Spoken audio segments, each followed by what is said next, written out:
Middle east एक बार फिर बारूद के ढेर पर खड़ा दिखाई दे रहा है। अमेरिका, इजरायल और ईरान के बीच छिड़ी जंग अब सिर्फ सीमाओं तक सीमित नहीं, बल्कि इसका असर पूरे क्षेत्र में महसूस किया जा रहा है। हालात इतने तनावपूर्ण हो चुके हैं कि हर बीतते दिन इस संघर्ष के साथ और भी खतरनाक रूप लेते जा रहे हैं।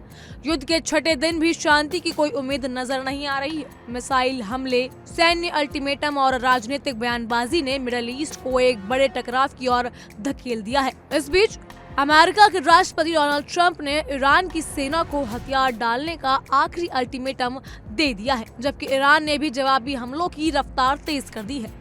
हालात इस कदर गंभीर हैं कि कई देशों को अपने नागरिकों को और दूतावास को सुरक्षित रखने के लिए कड़े फैसले लेने पड़ रहे हैं। अमेरिकी राष्ट्रपति डोनाल्ड ट्रंप ने साफ कहा कि अगर ईरान के कुर्द लड़ाके अमेरिका और इजरायल के साथ मिलकर ईरान के खिलाफ हमला करना चाहते हैं तो उन्हें इसमें कोई समस्या नहीं है। ट्रंप ने ये भी कहा कि ईरान के मौजूदा सर्वोच्च नेता अयातुल्ला अली खामेनाई के मारे जाने के बाद नए सुप्रीम लीडर को चुनने की प्रक्रिया में उनकी भी भूमिका होनी चाहिए। ट्रंप ने खामेनाई के बेटे को इस पद के लिए कमजोर बताते हुए कहा कि वो इस जिम्मेदारी के लायक नहीं है। उन्होंने कहा कि ये नए नेता के चयन की जिम्मेदारी या भागीदारी उनकी होनी चाहिए, ठीक वैसे ही जैसे वेनेजुएला के साथ हुआ था। इससे पहले व्हाइट हाउस में ट्रंप ने ईरान की सेना को सीधे तौर पर सरेंडर करने की चेतावनी दी। उन्होंने ईरान की जनता से भी अपील की कि वो उठ खड़े हों और अपनी सरकार को हटाने के लिए आगे आएं। ट्रंप ने कहा कि 1979 की इस्लामिक क्रांति के बाद से जो धार्मिक शासन ईरान पर राज कर रहा है उसे खत्म करने का समय आ गया है। उन्होंने ईरान की रेवोल्यूशनरी गार्ड, सेना और पुलिस के हथियार छोड़ने की अपील करते हुए कहा कि अगर वो ऐसा करते तो जनता का साथ देते हैं तो उन्हें माफी दी जा सकती है। तनाव के बीच अमेरिका ने कुवैत में अपने दूतावास को खाली करने का आदेश भी दे दिया है। बताया गया है कि गुरुवार रात से शुक्रवार के बीच इस प्रक्रिया को पूरा किया जाएगा। दूतावास के कर्मचारियों को निर्देश दिया गया कि वो सभी गुप्त दस्तावेजों को नष्ट कर दे और सीक्रेट सर्वर में भी साफ कर दे ताकि किसी भी संवेदनशील जानकारी लीक होने का खतरा न हो। इस फैसले को मिडल ईस्ट में बढ़ते तनाव के बीच एक बड़े सुरक्षा कदम के तौर पर देखा जा रहा है। उधर इजरायल के सेना प्रमुख ने भी संकेत दिया है कि ईरान के खिलाफ अमेरिका और इजरायल का सैन्य अभियान अब अगले चरण पर है।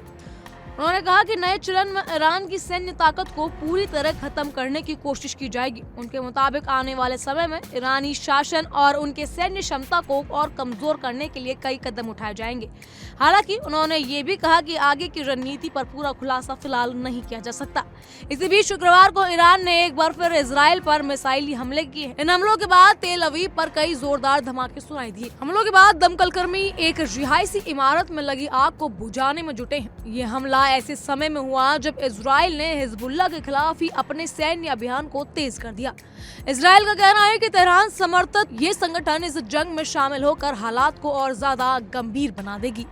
इस तनावपूर्ण माहौल के बीच सऊदी अरब ने भी बड़ा दावा किया है। जी हाँ, सऊदी अरब के मुताबिक शुक्रवार सुबह उसने अपने एक एयरबेस की ओर आ रही 3 बैलिस्टिक मिसाइलों को हवा में ही मार गिराया। ये मिसाइलें प्रिंस सुल्तान एयरबेस की तरफ बढ़ रही थी, जिन्हें ये समय रहते इंटरसेप्ट कर लिया गया। इस घटना ने साफ कर दिया है कि ये संघर्ष अब सिर्फ 2 देशों तक सीमित नहीं रहा, बल्कि पूरे क्षेत्र की सुरक्षा के लिए खतरा बन चुका है। मिडल ईस्ट में बढ़ते तनाव का असर दूसरे देशों पर भी पड़ रहा है।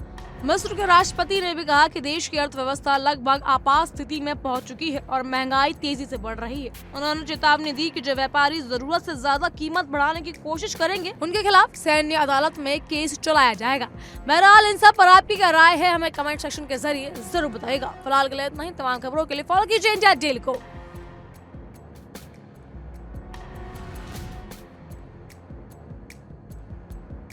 देखिए इंडिया डेली 24/7 अब आपकी स्मार्ट टीवी पर।